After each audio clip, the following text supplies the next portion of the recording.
எக்ஸசைஸில் 15 சம் பார்க்க போகிறோம். How will the following appear in the final accounts of Vedaranaman sports club. அப்புறம் இங்கே என்ன கொடுத்துருக்காங்க பாருங்க, opening stock of bats and balls 3000 கொடுத்துருக்காங்க. Purchase of bat and balls during the year எவ்வளோ 17,000 கொடுத்துருக்காங்க. ஸோ ஃபர்ஸ்ட் ஓப்பனிங் கொடுத்துருக்காங்க. ஓப்பனிங் எங்கே எழுதுவீங்க நீங்கள்?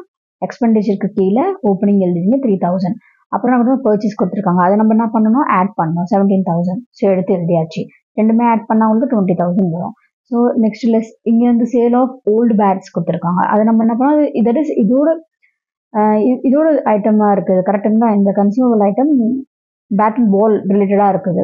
ஸோ நம்ம இது எங்கே எழுதுவோம், அங்கே சேல் பண்ணியிருக்காங்க. ஸோ அதில் நம்மளுக்கு என்ன கிடச்சிச்சு, இன்கம் கிடச்சிருக்கு இந்த இடத்துல. அதனால் நம்ம 2000 எடுத்து இங்கே எழுதணும். அப்புறம் இங்கே பாருங்கள், closing stock of bat and balls. So closing stock 4,000. So இதை நீங்கள் லெஸ் பண்ணிங்கன்னா உங்களுக்கு 16,000. இந்த 4,000 எழுதுவீங்க பேலன்ஸ் ஷீட்டில் உங்கள் அசட் சைடில் எழுதுவீங்க. ஓகேங்களா? எடுத்து 4,000 எழுதிடுங்க. அவ்வளோதான் இந்த கொஸ்டின்.